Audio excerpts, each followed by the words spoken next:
So if you want to just put I'd like this to be interactive. If you want to just put your hand up, Debbie can keep a look for the hands out. And if you don't want to speak, you can put a message in the chat. I can't see them, so Deb will read them out for us. So today I'm going to talk about 3 subjects. It's going to be quite basic. I'll write here what they are.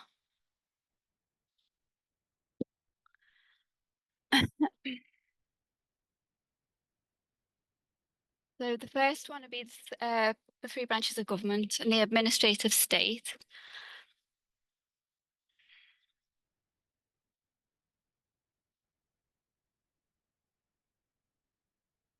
And then chevron deference. I think that's how you say it. Right there. Okay. I'm not sure if you can see the board very well, but I'll share it afterwards anyway. If you've got any questions about what I'm writing, just let me know. So basically, I'm going to speak about the 3 branches of government, including the administrative state, and I'm going to talk about chevron deference and its overthrow. I had the information about chevron deference in June 2024, because that's when it was overthrown. I think I shared an article about that, but I wasn't quite sure how significant it would be, and we haven't heard anything about it up to now since it was overthrown. But anyway, I thought I'd put it in the study today. The rest of my study, I've had actually the information before Trump was elected, so I was just waiting for my turn to come up on teaching, which hasn't been since November, and I haven't stepped. Everybody's been teaching, I think, so there's been no room to step in. So I'm hoping this subject will still be relevant. It seems to be when we look out at what's going on in the world. So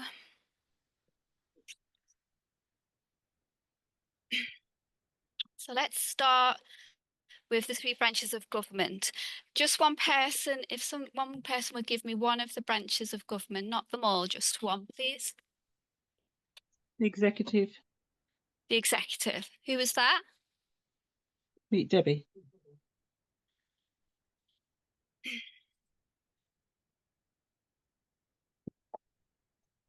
And Debbie, do you know who heads the branch?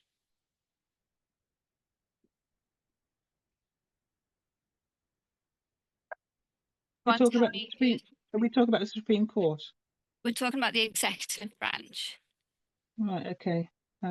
What you want to know who heads it? Yeah. Who do we see in the executive branch? Well, we see the what do you call them?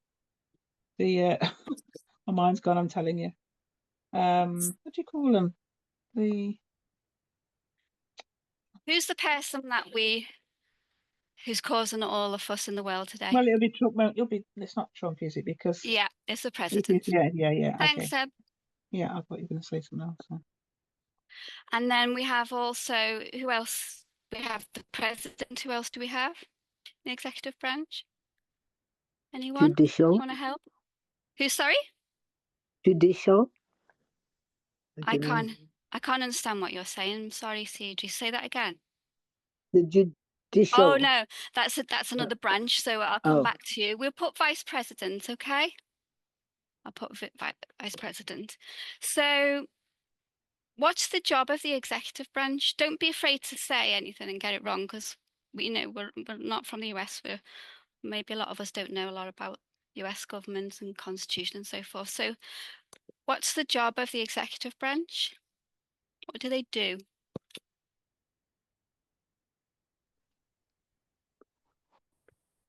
Anyone? What does the president do? He governs. Yeah. Yeah, thanks, CG. And I would say they enforce the law. yeah, thank you. Sorry, just an observation. Yeah. I remember you said we're participating, but through hands, and Marshall has a hand up, but probably isn't being noticed. Okay. Just speak out then, I would say. So that was Cedri and Andreas. And then what are you saying? Blessing, please. So we've got the No, present vice president. I Go think on. Andrea said what I wanted to say, but I just pointed out that Marshall had something to say because Oh, his hand was up. right. Yeah. Thanks, Blessing. Marshall?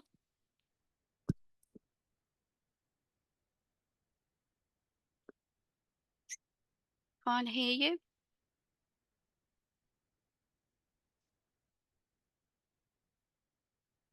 I can't hear Marshall. If you want to put it in the chat, that's fine, and Debbie could read it out.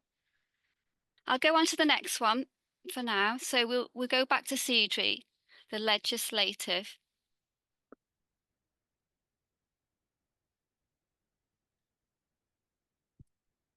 Cedri, what's the legislative branch made up of? Do you know, or anybody? The one, I think the Senate, but I don't know Yeah, the other one. and the House of Representatives. Mm. Yeah. Thanks, Cedri. And what's the job role? Anyone? This is really basic, so these are the basic things. We should kind of know the basics, I think.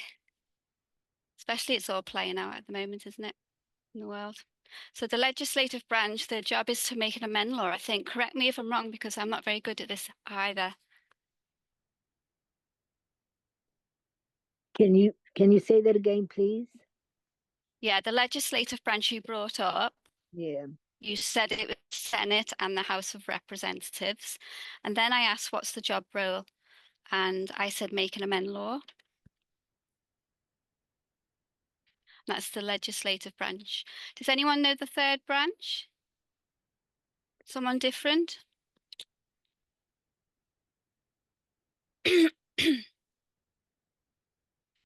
What's the third branch we haven't mentioned? Judicial branch. Yeah. Yeah.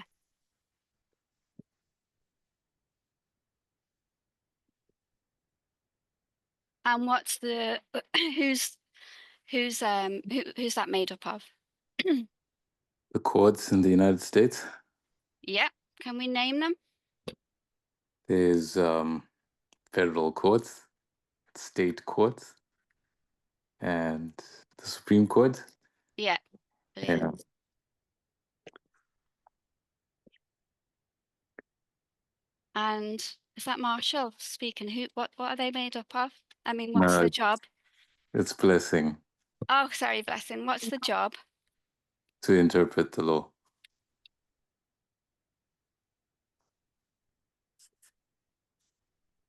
Yeah. And they make sure, especially the Supreme Court, that it's interpreted and looked after under the Constitution. Do you agree? Yeah. Thank you. Question. The Constitution places US lawmaking power in the hands of who?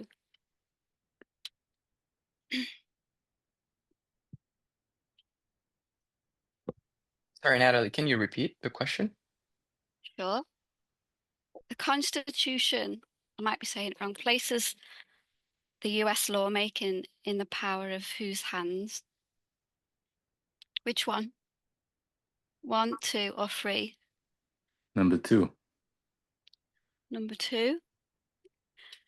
Anyone disagree? Can we call it Congress? Congress, yes. Yes. We all agree? Could I ask a question on number Yeah. 3? Yeah. It says job. I guess Yeah. this might be for Blessing, or it might be for anybody. It's got interpret the law. Do they also implement the law? Is there a role to implement the law as well, or not? That's for you, Blessing. Or anybody? Was that, did you say, Elder Perman, did you say 3? Yeah, you're on about 3. Yeah, because the judicial branch, it says the job is interpret the law. I agree with that. Do they also have to implement it? Yes, yes, I think so. Yes. Yeah, I agree. Would you agree, Alderman? Is that why you brought it up? I'm not saying I agree. I'm just asking. I don't know. Oh. If Won't Blessing's put it not up. said yes, so I'm not sure if it's correct. Yeah, because say the judicial. The reason why I ask is because there's a lot of conversation that people in the world have, and we have, about overreach of the judicial branch and what they can and cannot do. And I don't know if it's as simple as just interpret the law. There's a bit more that they do, which is why there's discussion on what's going on. So that's why I was asking. It seems to me there's a little bit more than just interpreting. Which Would you implement. would you say, Alderman, that you're talking about the lower courts, the federal courts, the district courts, or you're talking about the Supreme Court? They're all the same. They all have to follow Okay. exactly the same rules. It's just Okay. that on the lower court, when it does exactly the same as the Supreme Court. My understanding is, but you have recourse, which means if you don't like their decision, you can go up until you get to Yeah. the Supreme. But I think they're all identical. That's Okay. what I understand. So you said they not only interpret law, they enforce. A bit like the president. I used the word implement, but I'm not sure. That's why I'm asking the question. I didn't want to put it on the board until someone else confirms. Maybe a couple of other people. Marshall's got his hand up. He might be able to answer. Sorry, before Marshall speaks, just want to clarify the meaning of implement in the question. Implementing the law.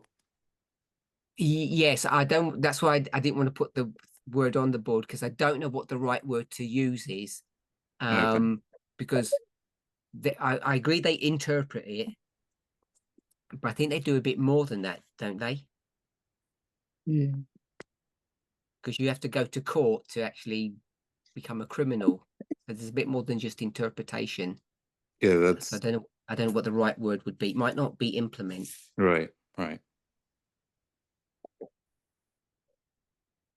Marshall?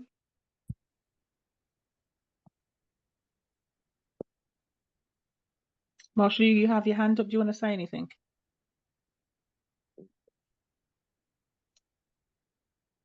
Do you want to carry on, Yeah. Natalie? Okay. Thank you for that. We'll I won't put it on the board because you told me not to. So can anyone tell me? Yeah. Natalie, I was just thinking one word that could be maybe what Prime Minister is looking for. I don't know. It could be that it resolves disputes. Yeah. Through the courts, lower Yeah. district, upper. So wouldn't that be implementing the law? Yeah, it could be Yeah. something similar at least. Because Yeah. they are presented with conflicts and they resolve it. They say, oh, this is legal, this is not, so go and do that and that. Yeah. I Okay. I'll leave it there though. I don't know if that is the same as implementing. Well, maybe I have too rigid a definition of what it means to implement something, but yeah. Yeah. Because if Yeah. you're going to Yeah. dispute something, then you got to look at the law.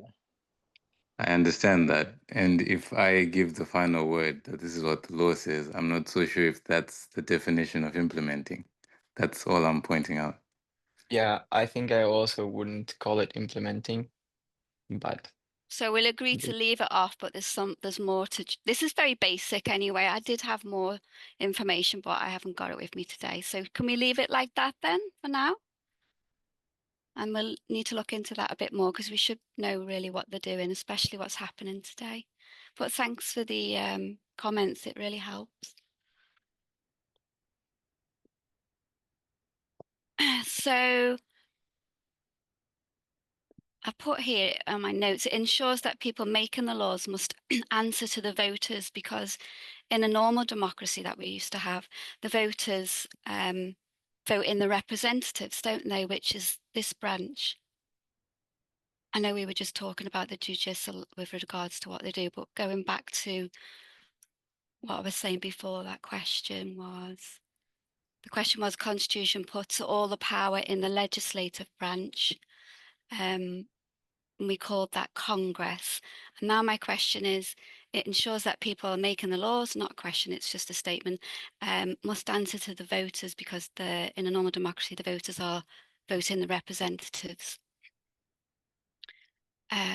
What else?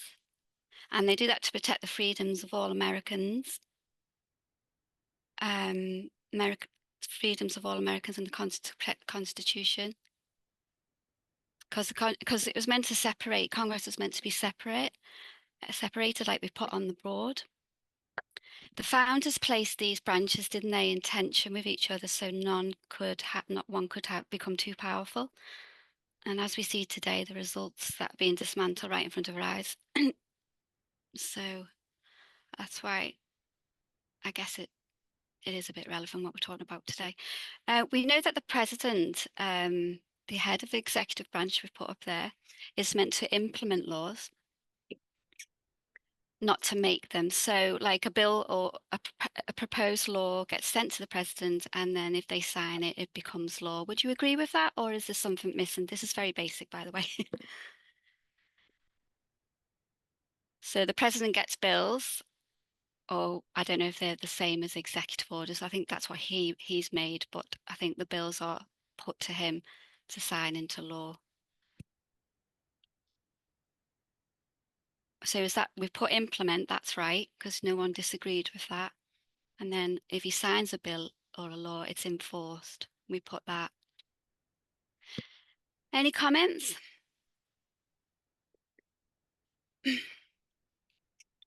No, I'll move on then. So the Constitution anticipates that the president will have officers to help them enforce the laws to some extent. And I think they're called the administrative state. So we'll go on to the next thing, which is the administrative state.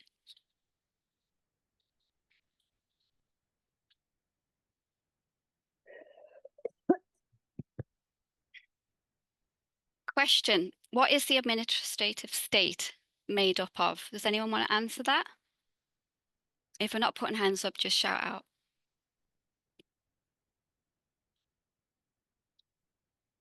What's the administrative state made up of? Anyone want to have a guess?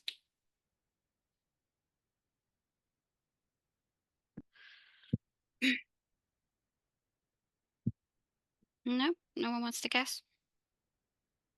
So I think it's made up of federal and independent agencies. I mean, that's very basic. Of the executive branch. We talked about them before, I think, or maybe we haven't. Anyone else want to mention what the administrative state is made up of?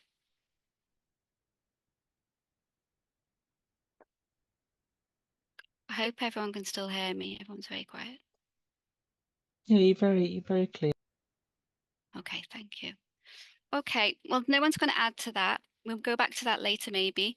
I just want to very briefly mention douche. I probably not pronounced that right. Does someone want to tell me what douche does? What does it? Not what it does. What it stands for? What does it stand for? DOGE, douche. This is all in the news. It's everybody's talking about it across the world. What does it mean?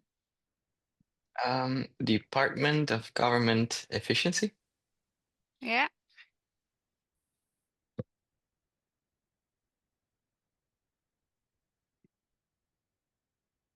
I'm not spelling that right.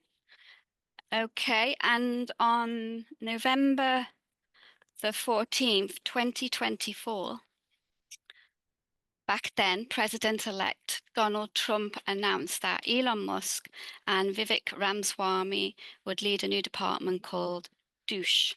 So he warned us, Trump, on the 14th of November, this was coming.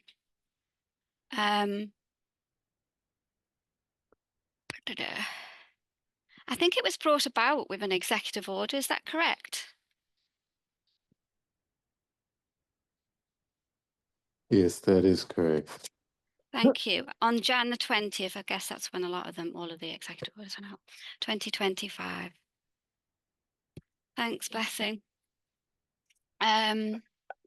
So we see the dismantling of the administrative state and the agencies. That's the federal agencies and the independent agencies. Some of these are called officers because the president brings in independent agencies. Also, the president has his cabinet. So it's all this douche is all spearheaded by Elon Musk mostly. And it's dismantling the agencies. And I think he wants to privatize some of the agencies to businesses, but I won't go into that because I don't know enough. Natalie, why have we got these independent agencies? What are they there to do? I'm going to go into that in a bit.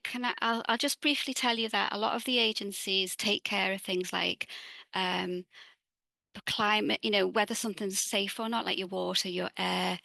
They're normally scientists, professors. They're normally specialists in their fields, and I think they're employed by the government, the administrative state. I might be wrong in all that, but I think that's what it is. I'll talk about it in a bit. Is that all right? Yeah, thank you. And this is why it's all getting broken down because Trump and Elon want to do it their way, don't they? I've got actually where is it? 1 second. I've got not that one. I've got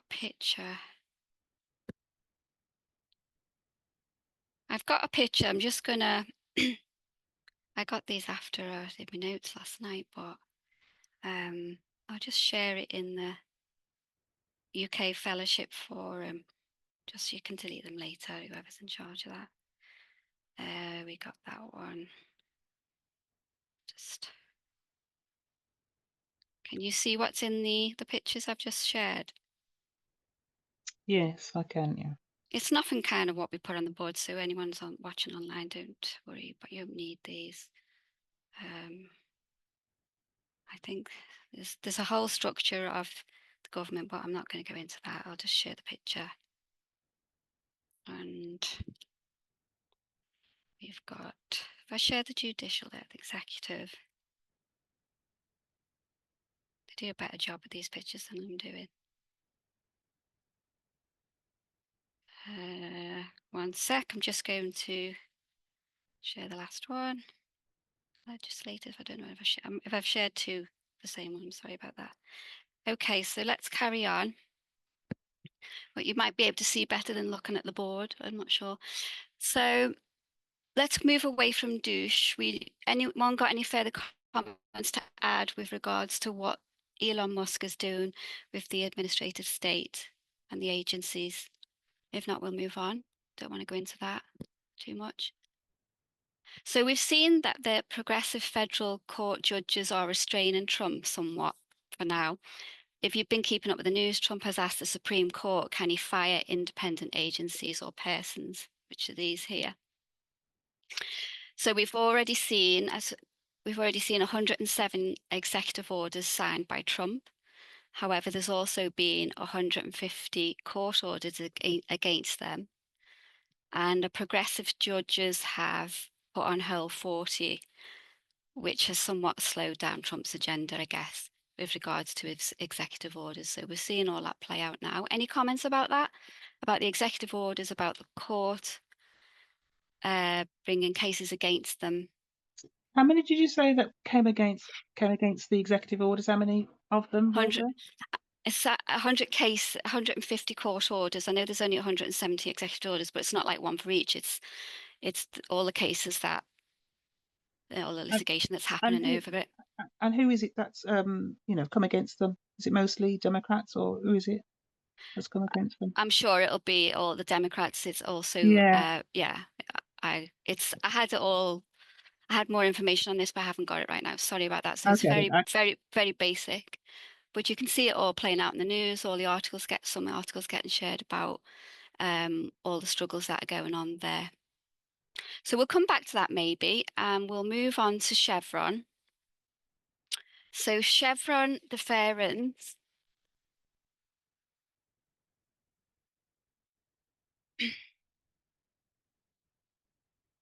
or they sometimes call it doctrine, the Chevron doctrine. That was overturned in June, as I said, 2024. It's been said that the overturn of Chevron is one of the most important changes in American law in recent history. The overturn of Chevron was an example of how the Constitution is breaking down. Now, that was kind of said in 2024. A lot's happened since then. I'll give you a little bit of background. I won't go into too much, a bit boring. Back in 1984, a case called Chevron USA Inc. versus Natural Resources Defense Council Inc. The Supreme Court created a doctrine known as the Chevron deference, so that was 40 years ago.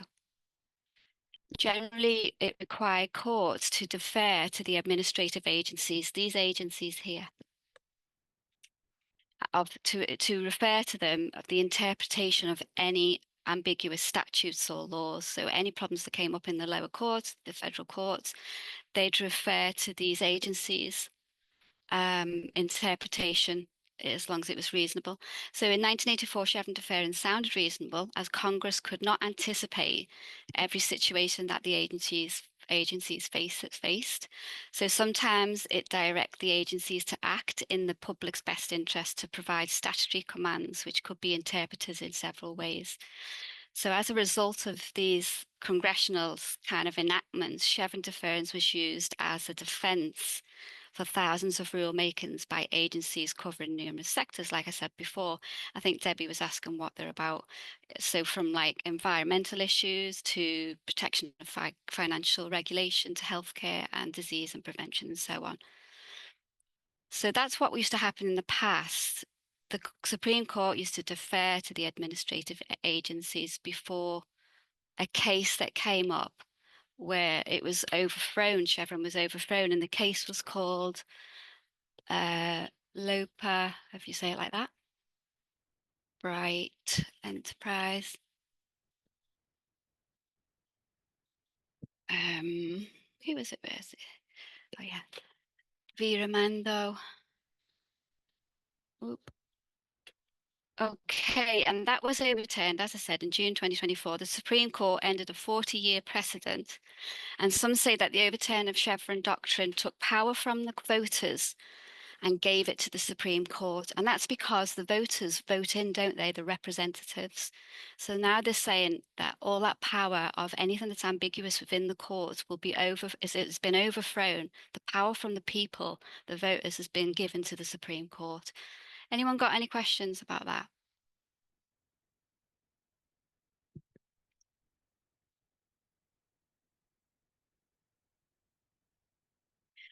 Back then, some news articles stated that the Supreme Court will be at war with the administrative state. But I'm not too sure about that now. Would they say that now they see what Trump and Elon are doing with the administrative state? Especially with Trump also touting he will run for a third term. So there'll be no fear or war of like federal agencies if there's no democratic administrative state. Excuse me, just having a drink. Many conservatives tried for decades to overthrow the Chevron doctrine because it was restraining their agenda. So each time there was a Democratic president, therefore a Democratic administrative state, it kept flip-flopping back and forth with changes of the law against conservatives' agenda every 4 to 8 years. Any questions? Any corrections? Hi, Natalie. Hi. My question is, in your opinion, was the Chevron deference a good law or doctrine? Because I think the people had a problem with power being returned back to the courts, and instead of the power going to the independent agencies.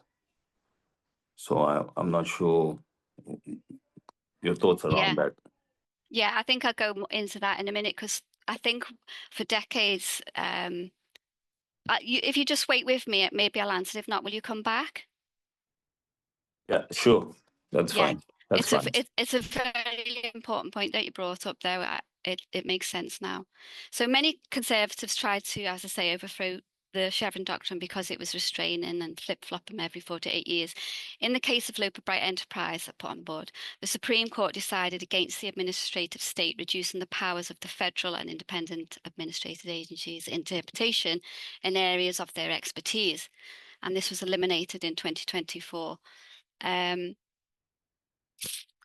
Lots of conservatives for, I would say, when I looked into it, maybe 2 to 3 decades, maybe 2 decades, they wanted to overturn the Chevron doctrine, a lot of the conservatives.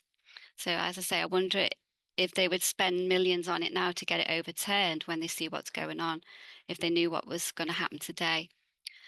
I won't go into it because I don't like all that, but I think it's called a coat net where they poured millions into overturning Chevron. So I'm not sure if conservatives could have foreseen back in 2024 and years before when they were trying to get it overturned what was going to happen today.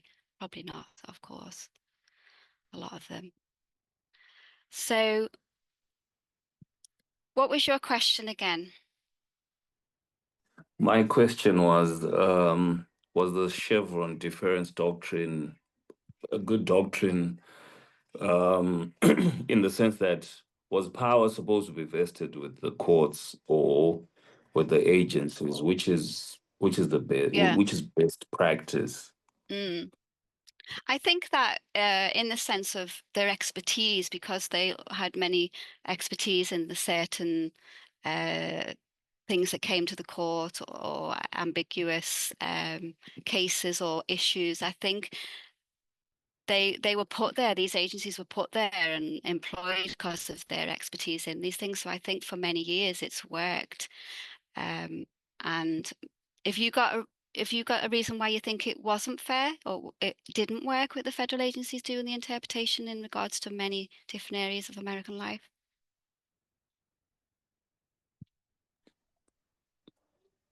Is that a question to me? Yeah. Or anyone. No, I was just it was just a thought. It was just a question I had. No, it's a good question. Yeah. Yeah. Okay. I might bring up again as we go on. So will it affect, I was wondering whether it affect Trump's agenda.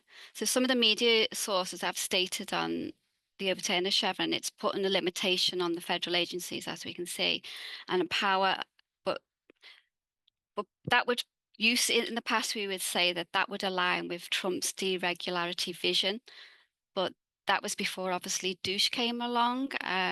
So I'm not sure about that now and what people think. One sec.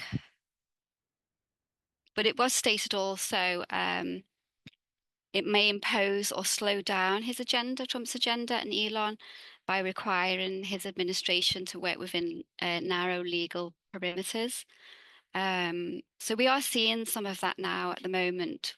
Trump is asking the Supreme Court for permission to do certain actions, and I know he's going against a lot of people as well. But he probably knows that they have deference and still have some power over certain things. And as I mentioned earlier, Trump is still obviously dismantling with Elon the federal courts, the administrative state, sorry. And he's doing it at great speed, isn't he? But we know that they're still getting blocked. We've seen the court cases come up. I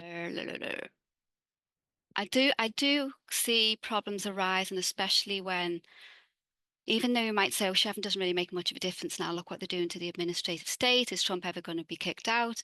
Is it going to flip-flop from Democratic to Republican administrative state in the future? All those types of questions. But I do see a problem arise, especially with regards to the lower courts or the federal courts having ambiguous cases now have to be referred to the Supreme Court, who are a majority conservative. They're originalist interpreters, and also they are they haven't got any of the medical or scientific expertise, so that is a worry. So this week, Republicans made their case on Capitol Hill, reining in federal judges due to an escalating clash between a federal judges and Trump due to the blocking of many of his priorities. So the Republicans have gone to Capitol Hill. Both the House and the Senate will hold a hearing on the federal judiciary, and House lawmakers are expected to vote on a bill which will bar the courts from issuing nationwide injunctions. Any questions? So we can see the fight there going on with Elon, Trump, and the courts, the lower courts. I think this was due to it came to a crescendo earlier this month when a progressive US district court called James Bowersberg temporarily blocked Trump's officials from using the Alien Enemies Act to deport Venezuelan gang members without due process or hearing. So these are the fights that are going on at the moment. So Trump's not doing everything he wants right now. Trump called also for judges' removal from the bench, and then got a rare rebuke from Chief Justice Roberts from the Supreme Court. So he's also being rebuked from Supreme Court judges. What was that about, Natalie? What was Trump doing? There was when he was using the Alien Enemies Act, there's lots of cases at the moment, but when he was using the Alien Enemies Act, he was trying to deport people without due process, without a hearing. And a progressive judge, Judge James Bowersberg, he blocked Trump officials from using that act to deport and saying bring them back, even though he took no notice. And he's also, Trump's been asking to fire judges and stuff like that. And then he got a rebuke from one of the Supreme And judges. why did he want them fired? Why did he want them fired? Because they're stopping him doing what he wants to do. It's slowing Oh, him right, down. okay. So basically he just wants people out so he can get to do what he wants to wants. do it their way. Yeah, okay. Thanks, Deb. Any comments?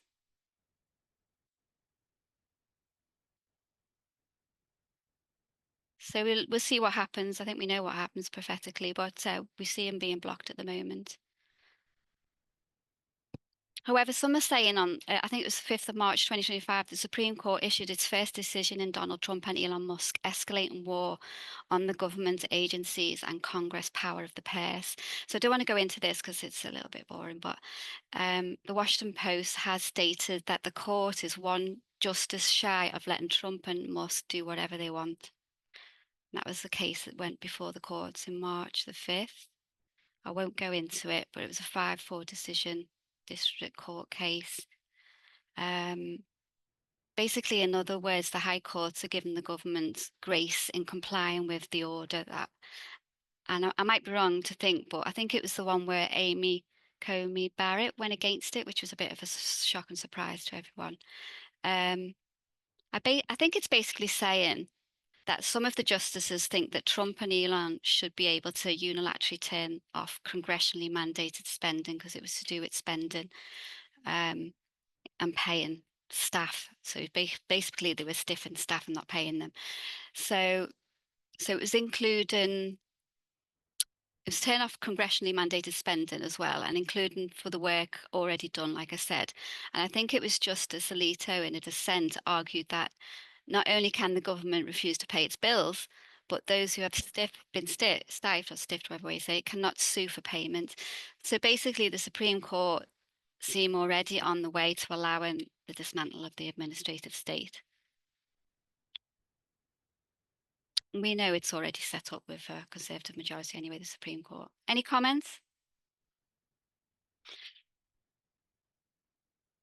So how else could the Chevron affect individuals? It already is, but the overthrow of Chevron, it certainly will affect women and LGBTQ+. We've seen the dismantle of federal agencies such as the health agencies like Medicare, Medicaid services, the Department of Human Health and Services have already caused great distress for many. I know it's affecting LGBTQ getting medication and sorts like that. So there's a lot of distress out there. Many of these agencies, for example, the FDA, or the Department of Defense or Consumer Financial Protection Bureau they're charged with making decisions that touch the lives of every American. So due to them being a source of crucial information and protections, it's becoming quite detrimental to individuals in America, what's happening now. So we know Trump's anomaly JFK Jr. Is now in charge of the health agency, and many see him as dangerous. We know also the USA has pulled out of the World Health Organization, the WHO, which will have disastrous effects, I'm sure. And for now, JFK health decisions are not, if they're not liked, they can be taken up to the federal courts. And if the issues arise or they are ambiguous cases, it will now be the Supreme Court it will be left to interpret the issue, not Trump's cabinet or the federal agencies, as I've already said. And most cases, like I've already said, the interpretation would be left up to the majority, which are conservative Supreme Court justices. So that's a worry for me going forward. Any questions? Anything to add? I'm just talking. It's a bit boring. So these, I think Debbie was asking before, these Supreme Court justices have many issues that could come before them in the future, with regards to ambiguous cases, as I've said. Natalie, Yeah, sorry, I reacted a bit late. I wanted to comment on what you mentioned a few moments ago yeah. No problem. about the Trump administration and their work to scale back on government power and I guess its role in taking care of people, if I can summarize it that way. Yeah, That this seems to be the culmination of a drive that began in earnest, I think, in the Reagan administration. A lot yeah. of what Trump is doing is, if I can say, following the Reagan playbook, probably taking it to its logical conclusion. Because when Reagan came to power, he was railing against social welfare and the administrative state, as we call it, and, arguing that a lot of money is going to the wrong places, and it's not in America's best interest for the government to continue operating that way, and they wanted to scale it down significantly. So yeah, I just wanted to mention that you see a connection there between what began in the time of Reagan and what is being completed, it seems, in the time of Donald Trump. Yeah, good point. Thank you. Someone got their hand up? Hi, Natalie. Hi. I was also late, but I missed the part where you mentioned how the LGBTQ and women's rights were affected by the removal of this, the overturn of the Chevron doctrine. Yeah, I'll go into that a bit more now, but I know that some of the cases have been, one or two might have been deferred regards LGBT with transgender, and also, what was the other one with LGBT? Medication with regards to be able to get healthcare with Medicare and things like that. So I think it's already, some have been deferred, not many. So I don't know in the future how this Chevron deference, with it, whether it'll have a big impact or not. Is that all right? I'll carry on and Yeah, that's all right. see if I've got anything else. I can't remember what I put in these notes. Anybody else?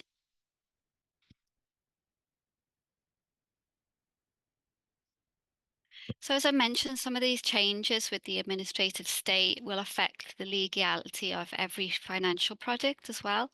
Workplace safety standard, clean water, air and climate change, and any healthcare around abortion, contraceptive pill, family planning, healthcare for LGBT, as I've just said, and many other things. So we can see how dismantling the agencies who had the expertise is quite serious and taking away a lot of the services that were there for the American people. Regards Chevron, I know I keep repeating myself about the Chevron deference doctrine. So let's use an example. Let's say there's an ambiguous case that can't be sorted at the lower courts or something, and it gets deferred now to the Supreme Court. Let's say it's the safety of abortion pill.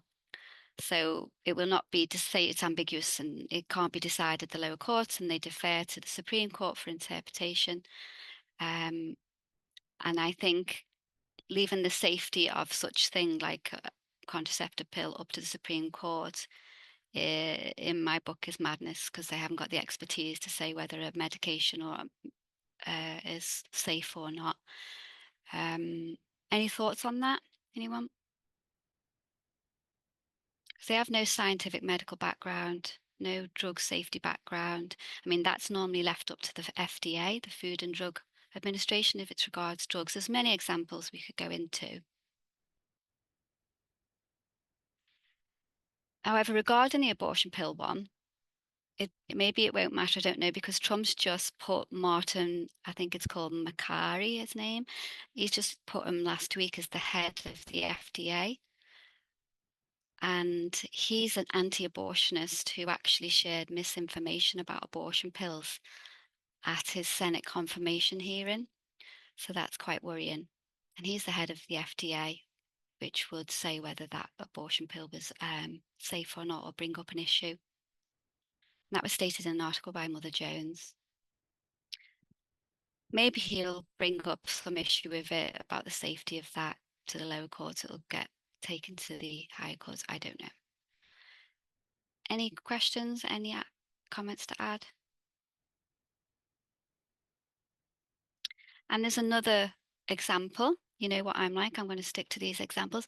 There's another example. Let's say a case comes up with IVF, like it did in 2024 in Alabama, and a case is ambiguous, and so again, it will be the Supreme Court that will decide, interpret those this time also. So I think it's only a matter of time, I think, that the fetus issue being classified as a human being at conception is going to come before the Supreme Court. I just think it needs a lot of things going on in the state level before it gets to the Supreme level. And I think it could be changed via the amendment to the 14th Amendment regards to the fetus being a human, should have the rights as a human being. Any comments? They're my examples. You might have another example how it could be disastrous. Also, that I want to just mention before I stop, the Life at Conception Act bill was just introduced again to the 119th Congress, which was on the 1st of the 24th, 2025. Natalie, so question. I'm not clear about the Chevron doctrine. Yeah. If it's overturned and the courts need to, does it mean that the courts need to decide actually the cases, or do they? Yeah, what like do they have to decide if the pill is safe? Is that what it means? Let's just say someone brings a court cases up to the lower or the federal courts. It would be up to the federal agency, I think, or the courts to decide whether something's safe or not. But now I think because of the Chevron deference being, obviously the word deference being now deferred to the Supreme Court and not the federal agencies. So I think now it's quite scary that depending on what the cases are, if it's ambiguous, it will be deferred to the Supreme Court, who then make the decision of that case. Do you get me? Yeah. So it used to be the federal independent agents who give their education and their expertise about certain thing, like a safety of a drug or the FDA or whatever. But now I think a lot of things that were ambiguous, if they can't come to an agreement, that it will be deferred to the Supreme Court, which we know is just all originalist conservative interpretation, really. But the Supreme Court yeah, go on. The Supreme Court could use the information that they have from the agencies, right? Yeah. But so could the other courts. But I think now that there's no flip-flopping of the agencies, or, you know, say it was like Biden's the president and he's got some officers, some independent agencies, and they're democratic. So in our sense, in our message, we'd like, oh, that would be the ambiguity of that case would be interpreted probably in our it would go our way. But now maybe it's all Trumpism. It wouldn't go our way or the democratic way. So I'm not sure if Chevron deference will make a huge difference. Time will tell. Does that make it a bit clear? Before it used to just stay with the agencies, stay with the courts, but Chevron made it let's defer ambiguous things we can't sort out to the Supreme Court. Gotcha. I don't know how you got me. I haven't got myself, but thank you. You're sweet. Any other questions?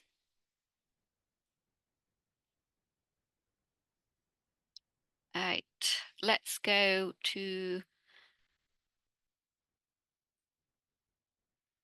just get my notes back up. They've disappeared. I don't know. I was just going to say maybe Chevron deference will make it quicker for Trump and the Conservatives to play out their agenda. But we do see, as we can see, the progressive judges are on the lower courts. They're blocking them at the moment. And we know the Supreme Court's stacked for Trump. I think it was, what was her name? I think one of the Supreme Court justices, Sonia Sotomayor, I'm probably not pronouncing her name. She called last week for liberal fearless judges to stand up and stand against what's going on. So, you know, even the liberal progressive judges are shouting to people to stand up and fight.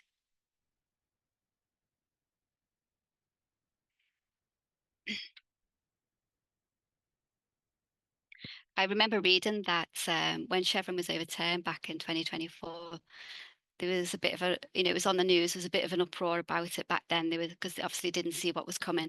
And they were saying that because the Chevron was overturned, the power went back to the Supreme Court. Some say that it was, that it's not democracy anymore, it's juristocracy, where the people's votes are suggested until the judicial courts say what the laws they are allowed to have in any corner of American life, from healthcare, employment, discrimination, climate change, environment, and defense. So this is how they were thinking in 2024 before we knew about Dooch and what's going on. But as we see, democracy is rather strange now, if we have any. So, Sorry, Natalie. yeah. I have a question, but it's not necessarily directed to you. It can be answered by anyone. I guess the fear, the issue that, you know, a country is going to be run by the courts. What is the expectation of a court system in a functional, I can say democracy or republic, you know, a functional country that actually does things properly? Because it seems to me that without getting into what I think about the rulings they make, they're just doing what they've always done. Court cases come to them, they decide the cases. And that hasn't changed. So what is the complaint about? How is what this, you know, having a conservative court and what it's doing, how is that taking away from democracy and basically making the court run the country? I don't understand that. I think it was to do with before Chevron deference, wasn't it the voters voted in the House of Representatives to make and amend laws, I guess, and also the administrative state had these agencies. But I think as we see, that's all breaking down now. I know it looks like it's all legal and it's all going the same as it used to, but it kind of isn't. Is someone was going to say something then, so someone else want to explain I'm better? going to say, before you respond, Natalie, I was too late. That was part of my question when I asked originally, because all we've got is what their job is. And I think Blessing's asking the same question in just in a different way. I think that's what he's saying is, what is their job besides interpreting the law? because that's what's at question. Are they doing something different now than they've ever done before? Or are they just doing the same thing, but we just don't like the way they're doing it now, and we didn't mind before? Is that what your question is, Blessing? Yes, that is my question. Yeah. So that's what I was trying to ask before, because it seems to me Mm, it's a tad bit more than interpreting the law, yeah.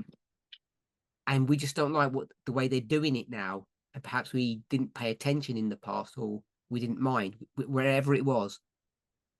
But there are people who are saying, and I think Blessings kind of maybe even intimated it, that they're actually not doing anything different. That's one thing, which might mean they're not actually doing anything wrong. Mm. Although he didn't quite say that because it was a question. You're talking about the judicial branch, federal or supreme. Number 3, it Yeah. doesn't matter if it's the Supreme or the federal or a local, or because they're all doing the same. They're all required to do the same thing. Mm. So, for instance, in Wisconsin, was it last week? That was Yeah. a fight over the state. I think the state Supreme Court, Yeah. because they know they want to do the same thing as the United States Supreme Court or SCOTUS. So it'd be a state, federal. They're all the same. Yeah. I was just going to mention that. That was my next sentence on my notes. Thank you for that. Because last week Elon tried to, some say in the media that he tried to buy the Wisconsin Supreme Court due to his own interests, and obviously to have a conservative win, which they lost. It was the Democrats that won. Have you got anything to say about that, Elder Paminda? No, I'm just interested in the answer for Blessing's question, because that was my question. But you do understand what I'm saying? I know it's two separate things. We know the judicial branch, federal, supreme, lower courts, all that, they're still doing the same thing, but in putting in the mix that the power from the voters, the House of Representatives now, if a law is ambiguous, won't be left there. It will be deferred to the Supreme Court. Can you see the difference with that? Anyone? I don't want to put Elder Paminda on the spot answering anything. I don't want to be on the spot either. I knew. I'm going to defer Forget to. it. I'm going to defer back to Blessings. Maybe if you could re-ask your question, or maybe give some further thoughts if you have any, Blessing, or Go anyone else. Blessing. I just have the question. I don't have any additional thoughts at the minute.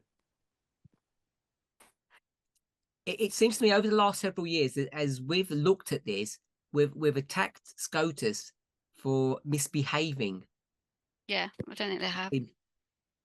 And that's been my question for a long while, that are we sure that they are misbehaving?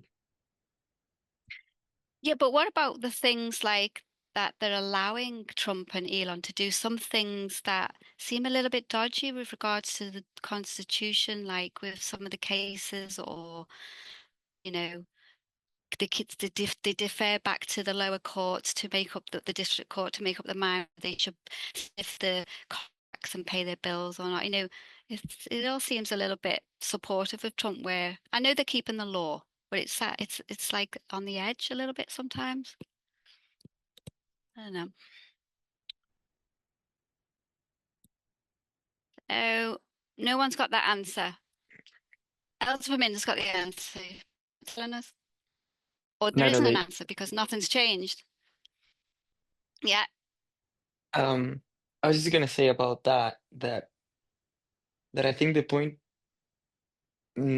of the courts needs to be rather, impartial, and if sometimes they enact or they, resolve something that seems to be in favor of Trump, just because it is in favor of Trump doesn't mean that it's wrong. No. It may, because the executive branch has its powers, and Yeah. the fact that the Trump is using them in a way that we don't like doesn't mean that they don't have the power to do some stuff. Yeah. Yeah. Yeah. But he can't fire judges, as we see. He got rebuked by Supreme Court justice there. So there are we're still seeing some checks and balances, but I think Trump can still within the legal perimeters, can still do what he wants to do. Anyone else?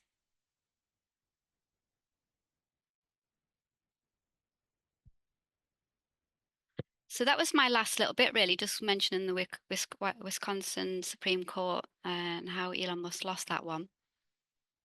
But we know the courts already won with the majority, and the speed at where Trump is and Elon is sorting out the administrative state with regards to having it the way he wants, having the government run the way they want. Anything else before I just do a quick summary? Sorry, it was quite basic. I don't apologize. It was good. Oh, thank you. I just wanted to point out something that I found interesting when I was watching a series of lectures by a political professor at the Yale University, Ian Shapiro. So I think Elder Tess once shared his material. I forget which presentation she mentioned that material, but I find it quite insightful. Not Ben Shapiro, because when I spoke with some people in the past, they thought maybe I was listening to Ben Shapiro. His name is Ian Shapiro. Right, so it's a totally different person from a totally different country. Actually, he's from South Africa originally.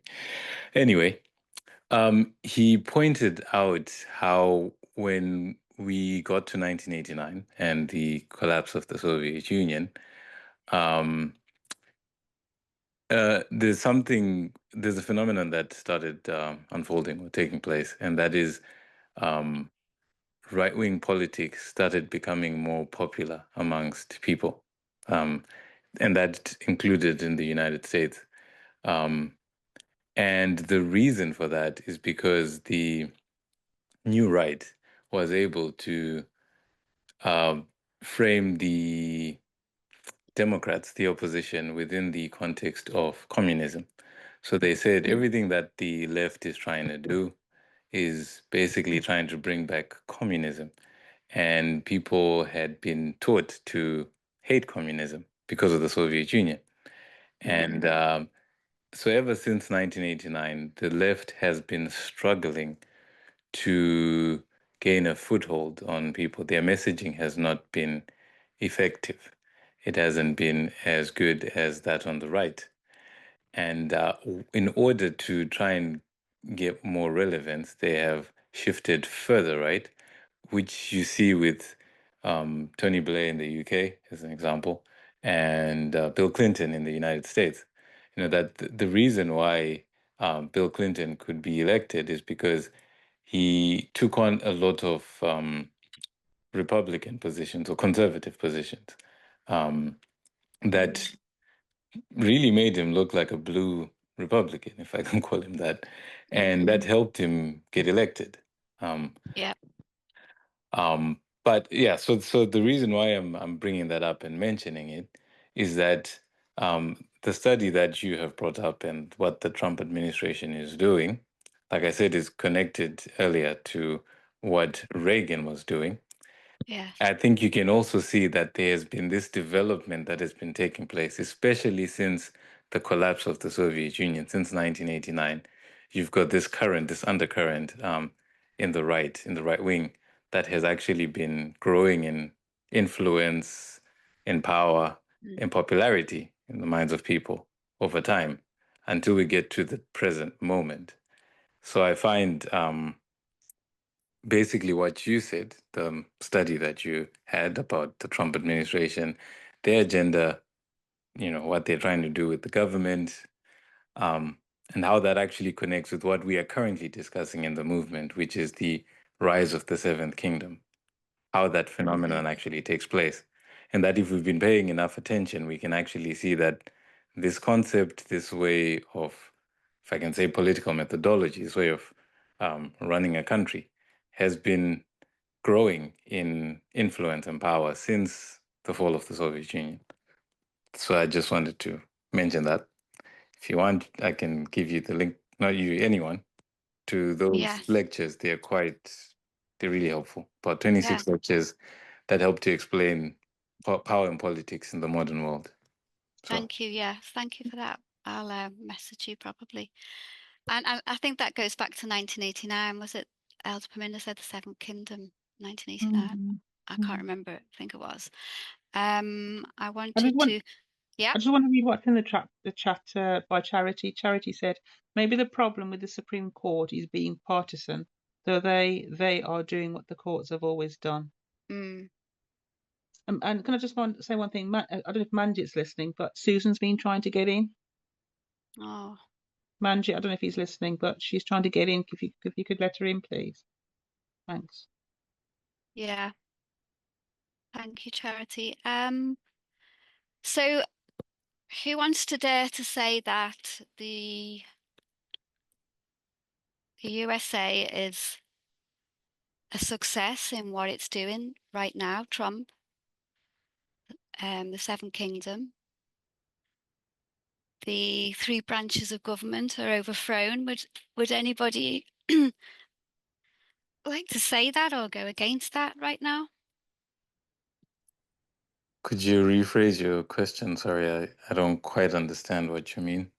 Do we think that the United States of America becoming the Seventh Kingdom, what's going on right now with Trump, do we believe it's a success? You know, we are a success, aren't we? Because we're a line and movement of success. Do you think that the USA is already now a line of success?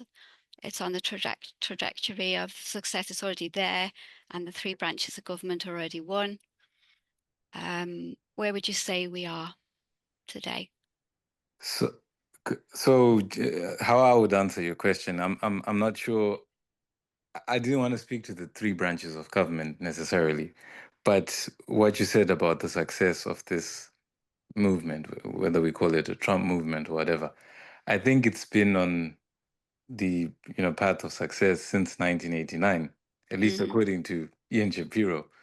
The right wing has had the upper hand Yeah. in American politics, Yeah. and I'll say Western politics since the collapse of the Soviet Union. So it's been success from that point onwards. Debbie, could you mute your mic? Thank you. Yeah, yeah. I think Elder Paminda studies help us clarify about the King of the North entered into the glorious land, and so I'm not saying it. No, it's happening today, but we would see it as a success. So you're saying, Blessing, you'd see it as a success from the very beginning, 1989, or would you go further back? I'd say 1989, because before that, I guess there's overlap, but the left had a period of success. When I say left, I mean, the push for big government, social welfare, taking care of people. After the Second World War, there was a great push in the United States and in Europe to basically expand social welfare. I think in America it was called the Great Society. That's where you have the signing of bills like the Voting Rights Act, the Civil Rights Act in the US. A lot of expansion of social welfare. And I forget what the equivalent of the Great Society was in Europe, but you have a similar concept. And it was a good time for progressives or liberals. And in the 70s, of course, you have this backlash or pushback that's beginning to happen with the rise of, the moral majority in the United States. And you've got the rise of Margaret Thatcher in the UK. Ronald Reagan as well starts coming up in that time period. But yeah, it was largely a time period where they could have done a lot. But then you get to the time where the boogeyman, so to speak, the Soviet Union had collapsed. It had been done away with. And people assumed, or they thought, that this is going to usher in a period of progressive democracies. But it turned out to be different. And there's different reasonings, like different theories as to why that happened. But one of the things that made sense to me was how effective the right wing has been in casting their opposition as a continuation of communism or socialism. So they've really been effective in presenting themselves as the champions of freedom and democracy, and that the opposition is basically trying to take us back to Soviet era policies. And that's bad for you. And it has been a largely successful playbook up to this day. I mean, even Trump still calls Democrats socialists, radical left, etc. Yeah.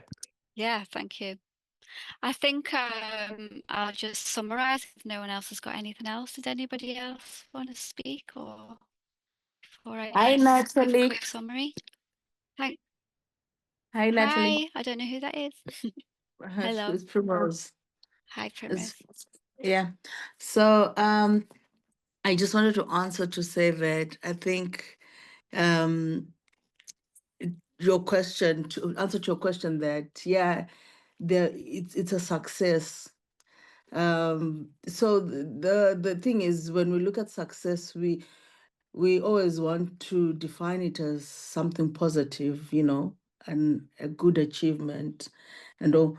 But then basically what success means is, are you your mandate, are you accomplishing it?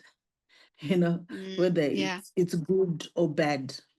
But have Yes. you managed to accomplish your agenda or your mandates or your target or your goals?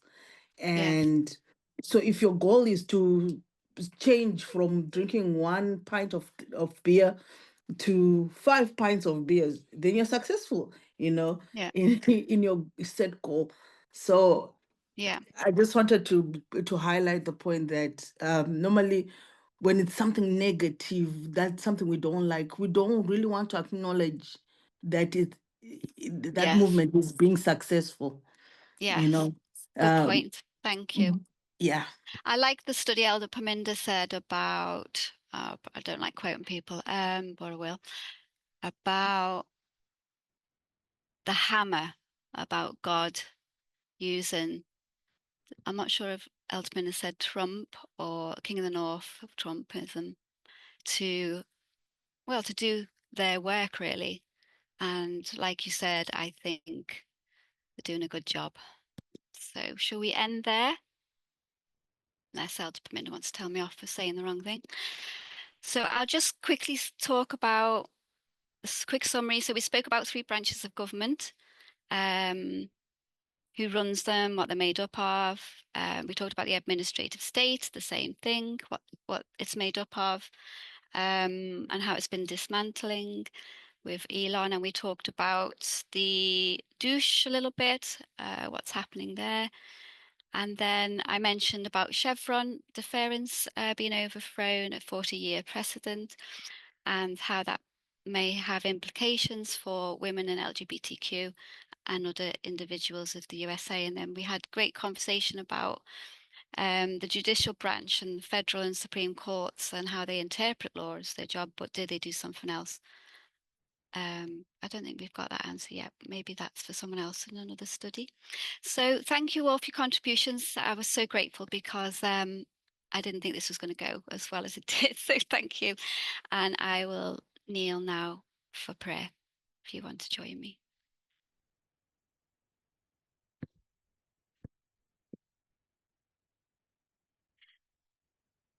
Dear Almighty God, we thank you for a blessed Sabbath. We thank you for the glorious weather we're having in Wales and I'm sure in England. We thank you that we are in a scary time in Earth's history, Lord, but we can have joy and happiness to know that we have you leading this movement, that we are a movement of success, and that we are blessed among people to even be here today. So I thank you.